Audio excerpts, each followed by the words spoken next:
My name's Lee Dixon. And you're listening to Highbury in Heels. And you're listening to Highbury in Heels. And you're listening to Highbury in Heels. And you're listening to Highbury in Heels. Hello, everyone. You are listening to the first ever Highbury in Heels podcast with me, Amanda, Sophia, Seema, and Sophie. Woo! Woo, woo, woo. For those of you that don't know me, I have been an Arsenal fan for over 45 years and a season ticket holder for nearly as long, both at Highbury and the Emirates. I am a single mum of one who works hard and plays hard, especially when it involves the Arsenal. Today is a brand new dawn for me. I've been doing Arsenal fan podcasts for over 4 years now at various different podcast homes, and Highbury in Heels is now my brand new home, where I hope you will enjoy what we will bring to you over the coming months. Laughs, guests, discussions, and many other things that we hope you will enjoy, all very Arsenal. Okay, about us. We are 4 very passionate, strong-minded and knowledgeable Gooners from all over the globe. So enough about me. Let me introduce you to the crew. First up, we have Sophie. Sophie is based in LA. Take it away, darling.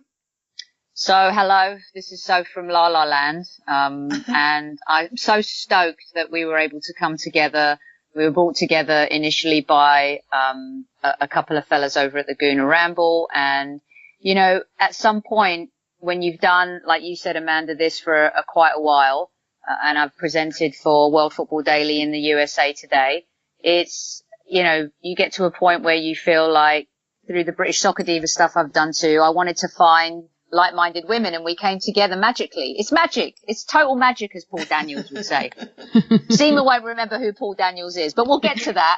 We're multi-generational here. So, yeah, I'm really stoked. I can't wait. We've got amazing guests, and we're going to have fun, and that's the whole point of it. So, you know, Seema will let you know a bit about that later on. And without further ado, don't confuse us, because there's Sophia and there's Sophie, right? We're both fiery, but nice. Our names are pronounced very differently. So let me hand over right now to Queen Gooner. Hi, everyone. I'm Queen Gooner, Sophia, on Twitter. I got introduced to these 3 wonderful girls, asked if I wanted to do a podcast, and thought, why not? We hit it off straight away. I've been an Arsenal fan, since 79. You might hear a little Leeds twang in my voice. I was actually born and bred in Leeds, but I grew up not wanting to be a Leeds fan because there was a lot of racism up there. Black fans weren't allowed in the crowds. National Front used to hand out flyers in the crowds, and it put me off. I didn't want to go and support another Lowther team like a lot of my glory supporting friends did. Like, they supported Liverpool, they supported Man U. And so I went south, and Arsenal, had just won the FA Cup. And they wore red, which is my favourite colour. So I went for them, and that is, as they say, is history. And I've been an Arsenal fan ever since. I moved to London in 91. I was going to Highbury as soon as I could afford to go, and I'm now a season ticket holder at the Emirates. And that is basically me in a nutshell. Oh yeah, and I work in broadcasting. Forgot about that little tidbit. I've been to 2 World Cups, 3 European Championships. I did the London 2012 Olympics. There's a lot more, but you'll find that out as we keep going on and on and on. And now I'll link you to my little youngster, the little baby of the group, our little Seema. Hi, I'm Seema. I live in Dubai right now. I actually fell in love with Arsenal when I was living in Belgium.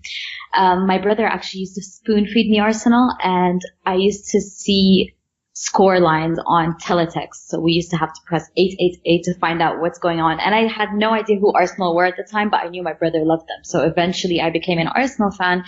I haven't been supporting Arsenal as long as these beautiful ladies, but we came together because of Arsenal, and we've become like a family, and we've connected on so many different levels, from pop culture to lifestyle to we've talked to so many amazing people on Twitter.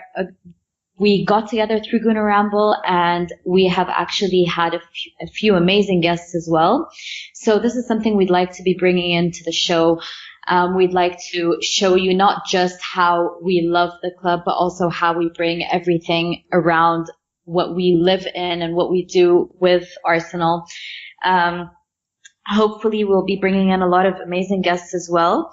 And one of the biggest things that we want to do is, like me, I haven't been a fan for so long, but I have been hearing a lot of amazing stories, and hopefully through these guests we'll get some more stories that not just the people who lived it at the time, but also people like me can actually hear about them and fall in love with the history of Arsenal as well.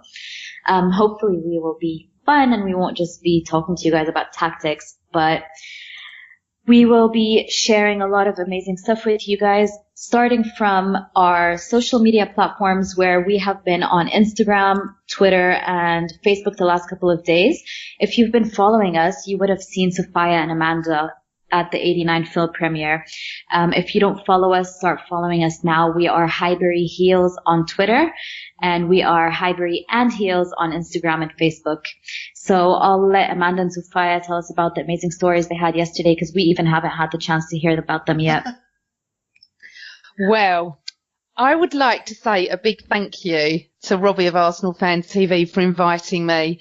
If it wasn't for him, I wouldn't have been there. So thank you, Robster. And in relation to that, I ended up interviewing a lot of the ex-legends from the actual squad that night, and some old ex-Arsenal players, and Jack Wilshere was there as well, which was fabulous, from our current squad. Had the best night. For me to meet my legends and interview them was just phenomenal. Just brilliant. And you know what? I was at Anfield in '89. The first podcast we do, and I mentioned this. It is a big passion of mine. I was speechless at times last night, especially talking to Mickey Thomas and Tony Adams, etc.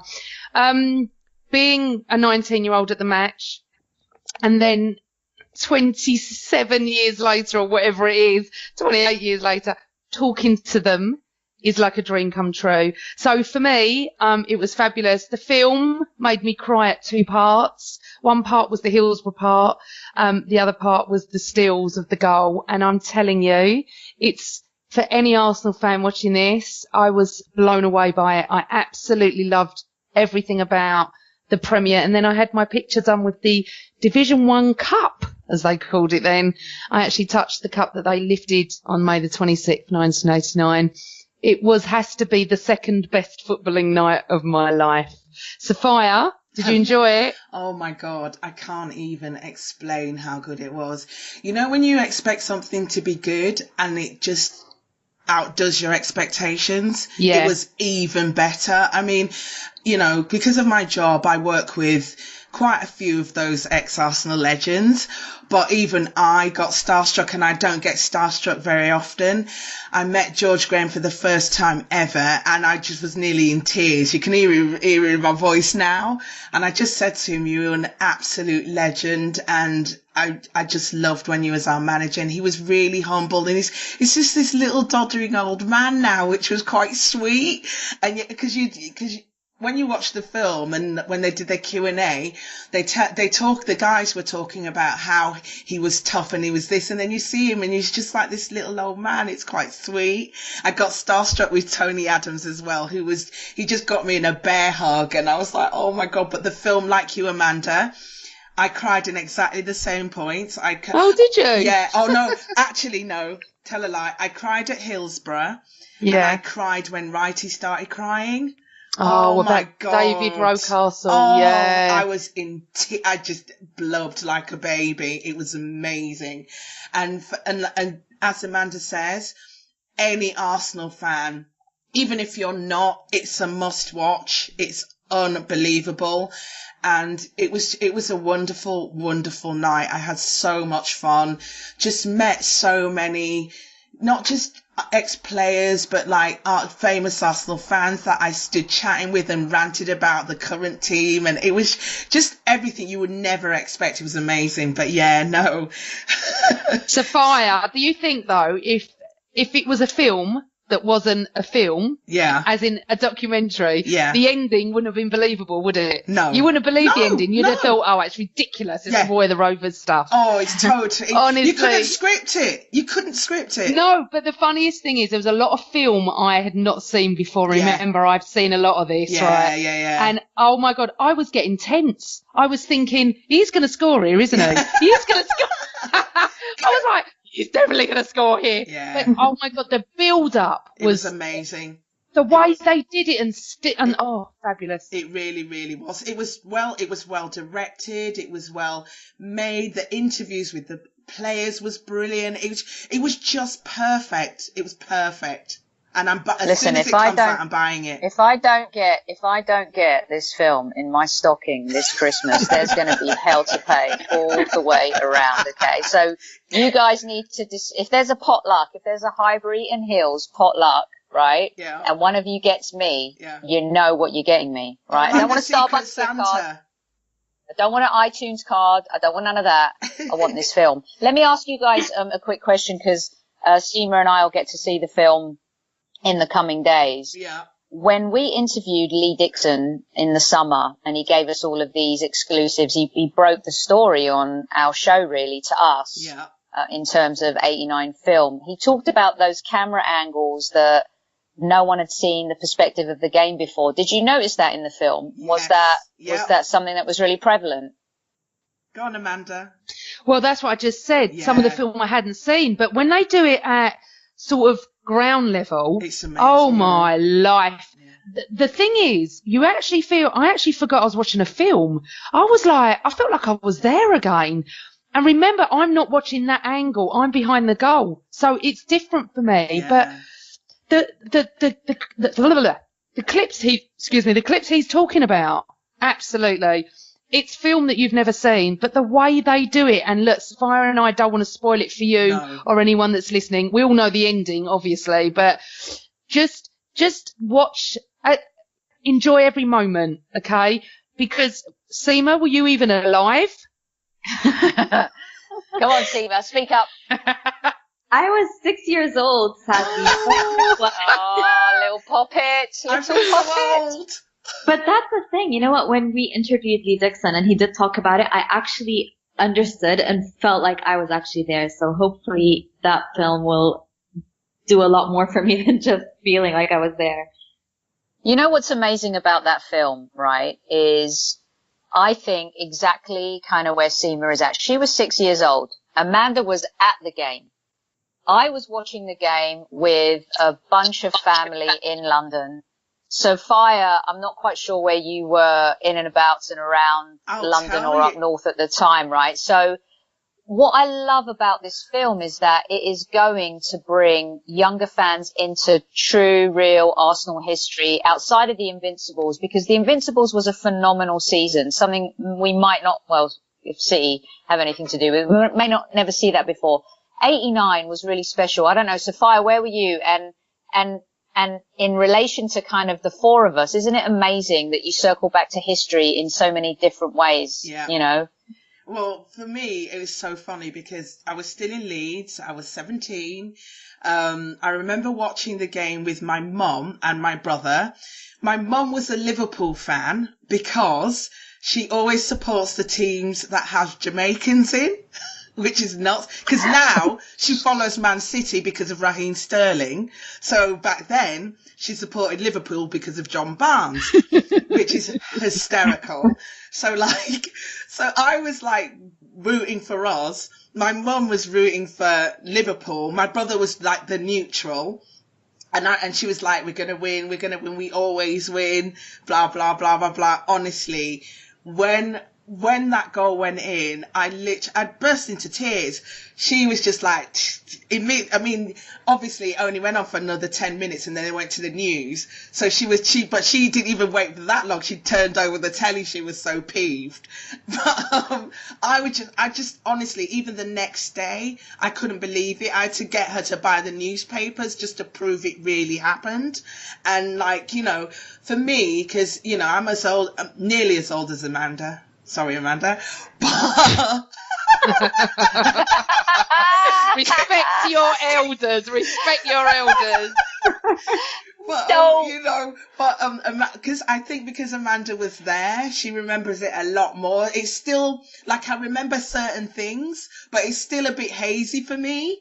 And it's kind of like it's nice talking to Amanda because then it comes back. And seeing the film last night, it really came back. It was, yeah, no. But what about you, Sophie? Well, where were you when it was on?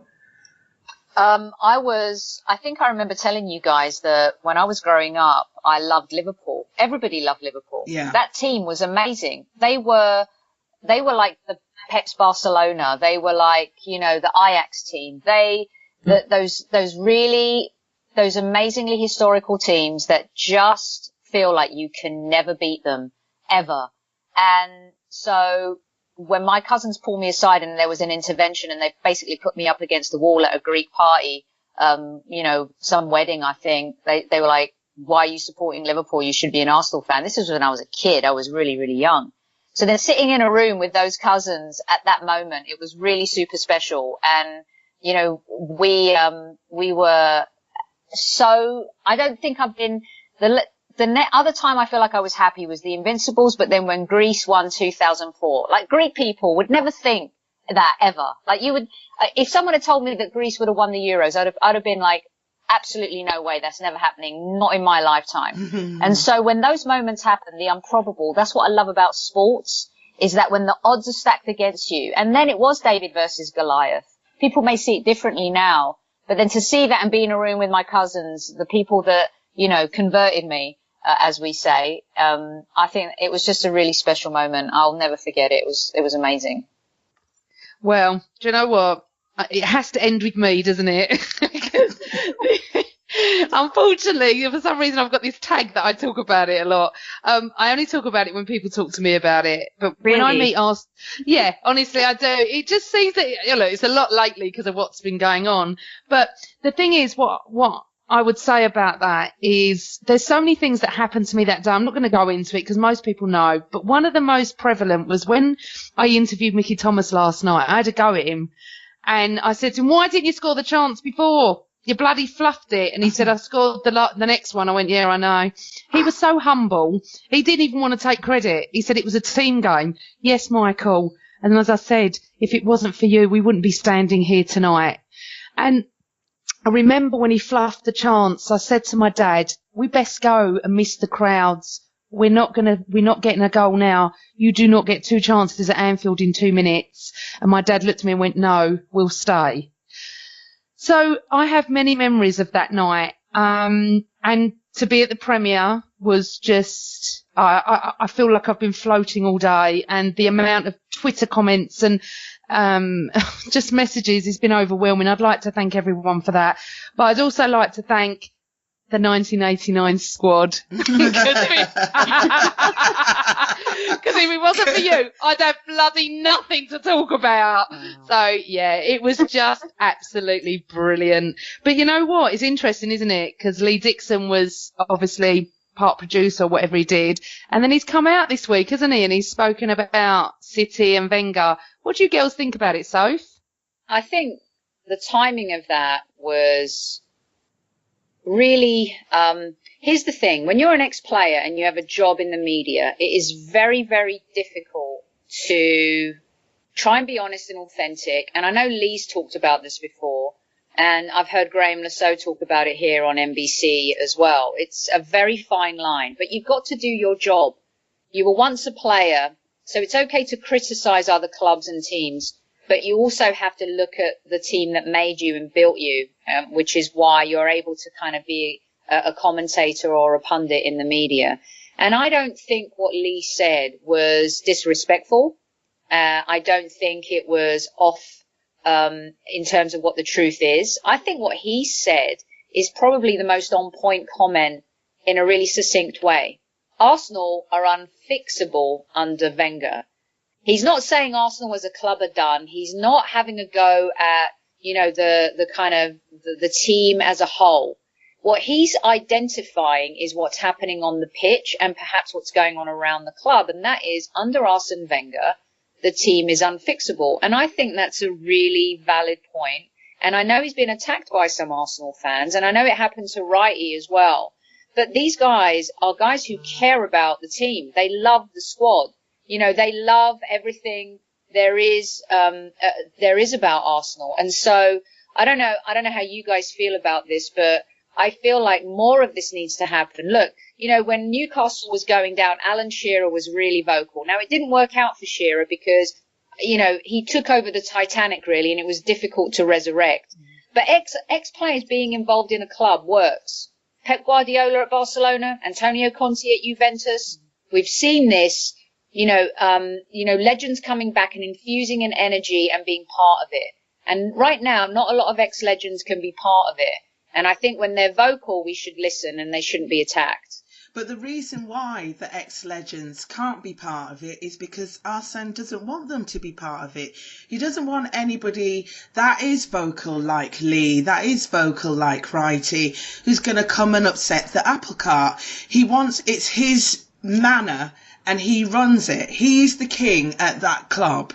And because he's got the owner who seems to be the only one that backs him, he's got all the power. And you know, one by one, it's like the people that could make a difference seem to be leaving. And it's worrying that even the ex-players that used to back him, they're now turning. Because, you know, I saw somebody say on Twitter to Lee, oh, he's now turning, blah, blah, blah. But it's not that he's turning. He's just upset at what's happening to our beloved club. It's like depressing. They're only making comments because they care. They're like us. Okay, they're ex-Arsenal players, but they're also fans, and it worries them. It worries where we're going because, you know, it just seems to be, it's like Groundhog Day. This happens year in, year out. We go for a good run. We come up against the top 6 team away from home, sometimes at home. We lose. We're in crisis again. We'll go on another run. Everything say it's better again. We'll meet another top 6 club. We'll lose again. In fact, as we've got Tottenham coming up, it's another one I'm dreading. I mean, what do you think, Seema? Do you agree? Yeah, I mean, you did say something. They have actually become, well, they probably are fans more than we are because they actually played for the club. But at the same time, there is also a thin line between you being a fan and you being a player that was at the club. And this is something I kept seeing yesterday on Twitter, that people were actually asking, why are half the players not there? Why is it only Jack Wilshere from the current squad that's there? And a lot of people were saying, but why would they be when these same players have been slating them all week in, week out? And the thing is, I understand where they're coming from. And for someone to speak out, it is important because at the end of the day, we try as fans to make a difference to management, to the actual atmosphere at the stadium. But at the end of the day, maybe they are the ones who can actually make a difference. But at the same time, there's also the other side where you see these players and they're playing and then they're probably hearing all these things that these ex-players are saying. I don't know. Sometimes I feel like it can also be counterproductive. So I don't know. I'm kind of in between. I get where these players are coming from, these ex-players, but at the same time, I feel like as a professional, there should be some sort of line as well. You know what's really interesting is same team, right? Not same owner, different team. Okay. Stan Kroenke owns the Rams. The Rams, for the last 2 or 3 years, under a coach called Jeff Fisher, have sucked so bad. They've been awful, okay? And happened last year was a very famous, legendary Rams player was prevented from standing on the sidelines because he was critical of Jeff Fisher. I think it was George. I can't remember the name of the player, right? It escapes me right now. He was so critical that he was banned from going to Rams games, etc. Right? Now, Stan Kroenke is the owner of the Rams. They were sucking. He's moving to a new stadium. He wants LA Rams to be like the team of the NFL. He's invested a lot of money, and obviously he's getting a lot of other people to help pay for this new stadium that's in Los Angeles.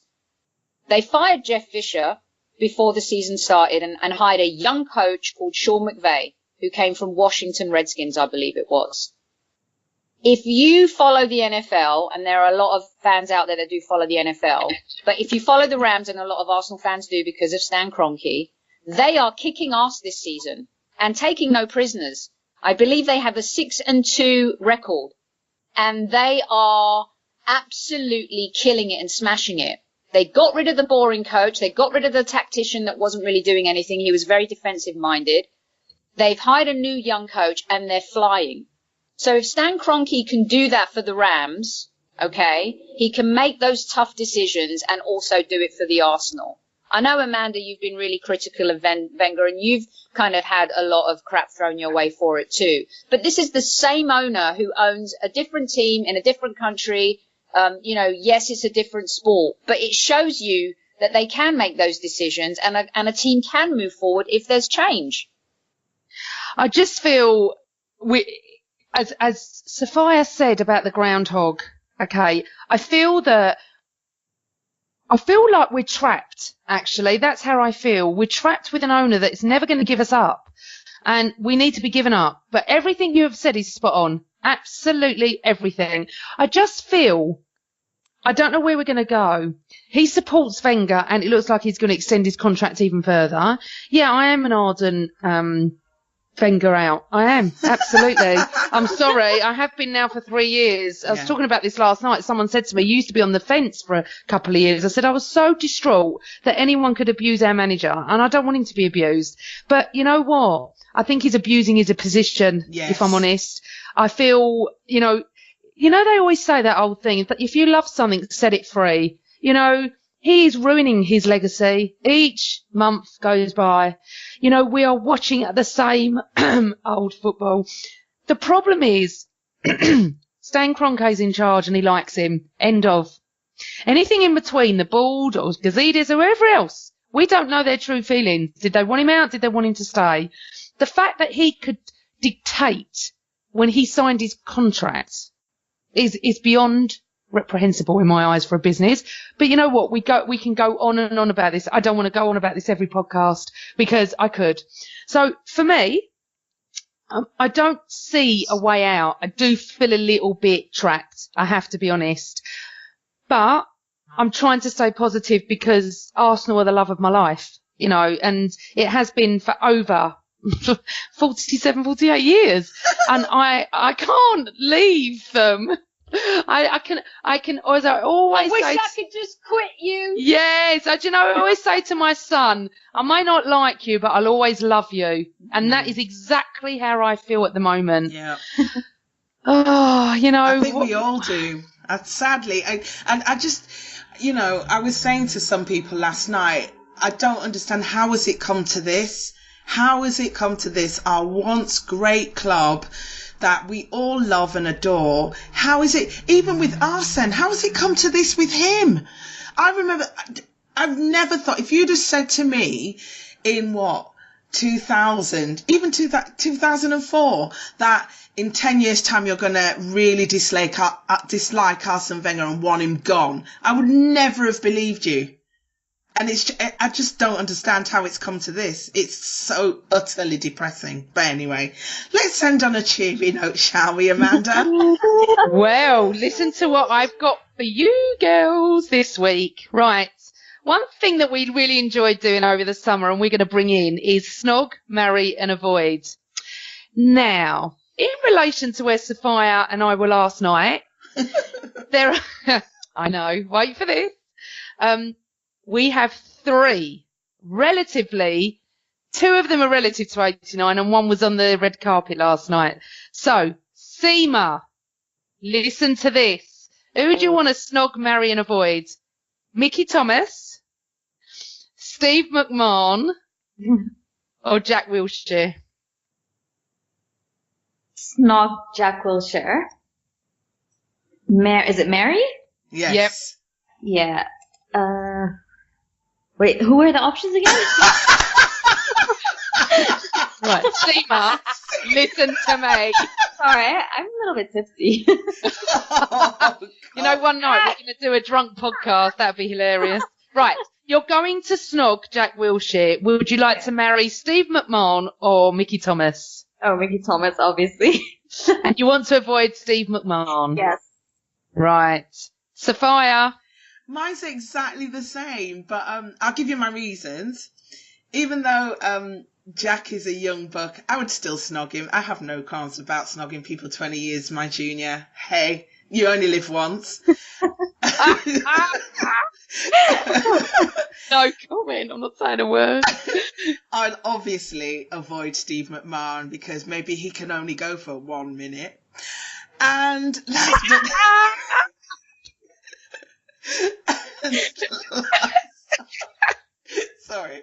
and last but by no means least, I will obviously marry Michael Thomas for making the 26th of May 1989 orgasmic. Right, listen, shut up, you. Hilarious. Sophie, you go. Right. I'm lost for Right. words. Right then. I'll bring it back to base here. I'm worried if I snog Jack Wilshere, he'll get injured.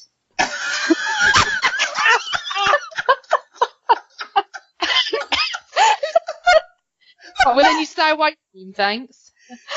Right then. I'd rather wrap him up in cotton wool, so I'm going to marry him and put him on my windowsill where I can nurture him and water him every day, make sure he's safe and sound. Because I feel like he could still be the X factor in what could be a dodgy season. Yeah. I am going to, like every man or woman in the Arsenal universe should, want to marry Michael Thomas just because of 89. I mean, seriously. And the only reason I'm avoiding Steve McMahon is because he was a brute. You know, he was a bit of a brute in midfield back in the day, wasn't he? He wouldn't even survive the modern day game, I don't think. I reckon he'd get sent off every single Liverpool game. So there you have it. That's my snog, marry and avoid. Well, I'm a little bit different to all of you. Of course I would be. I'm avoiding Jack Wilshere. Now listen, right? Like you, Sophie, we just avoid. Let him just be well so he can play for us. But you see, now, the thing is, I'm going to marry Steve McMahon. Do you know why I'm going to marry Steve McMahon? Because every day I'm going to wake up and go, can you just get me a coffee in a minute? Can you just get me breakfast in a minute? I'll be ready in 1 minute. I'll be down in 1 minute. I just want to torment Steve McMahon because that cocky little, I'm not going to swear because I don't even know if I'm allowed to, but that cocky little bloke going, we've got this, 1 minute, 1 minute, 1 minute. I want him to know that he's got me for the rest of my life. His life going 1 minute for everything. Now, McMahon is down. Dalglish is abject. I know. And I am going to watch the 89 film with him every night. That's what I'm going to do. And I'm going to go, look, Stevie, it isn't 1 minute, is it? You're not going to win it. Okay. So that's why I'm going to marry him and torment him. But when you get married, you don't really snog that often. So I'm going to snog Mickey Thomas for the rest of my life. Right? Jesus. So, see, now I'm telling you, and I want everyone to tweet us and say whether I'm right, because I'm right, okay? You don't snog a lot when you're married, but when you snog, you snog. So that's it. Me and Mickey Thomas snogging for the rest of our lives. Fair enough. I'd see so.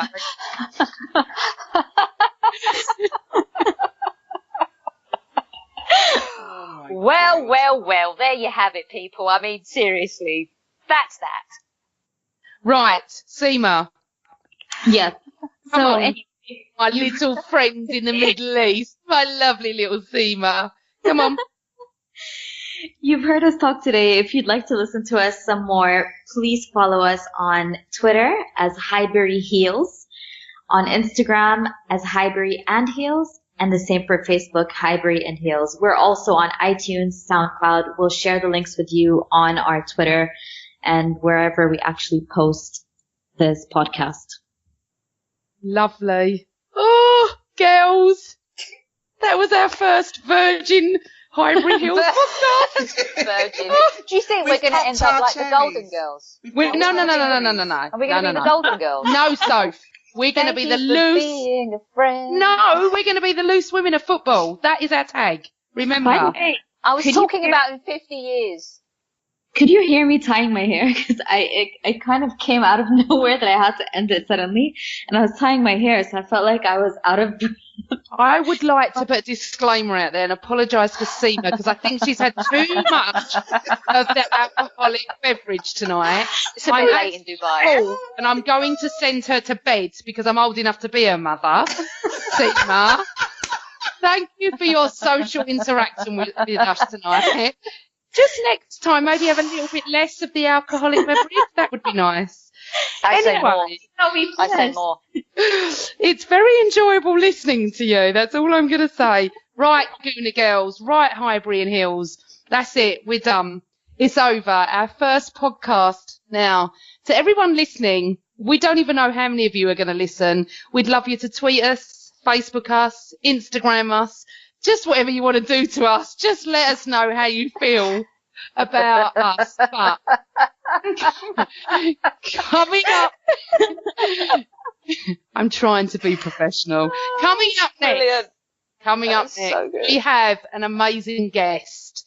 That is. don't say who it is. I'm not going to say who it is. I'm going to blow your mind. It's going to be fantastic, and Just going to tease them. I like to tease. Easy, Sailor. Who's had a few now? You or Seema? Come on now. Really, really back in. Nothing. I've not had any alcohol. I need loads. So coming up next, yes, we'd love you to just let us know what you think. Remember, this is our little pilot show. This is to introduce us to anyone that doesn't know us. You know, we're out there. We are, honestly, we love Arsenal Football Club. We may not be happy with them at the moment, but we love them. And I'd like to say thank you all for listening. And as my tagline has always been, Sophia, say goodbye. See you, girls. See you, all the listeners. Please come back. Always Arsenal. Yeah, that was my tagline. And Seema, I think we just say goodbye. Just say goodbye. Bye. Yeah, that's good. Bye, everyone. Thank you for listening. And as Sophie said, always Arsenal.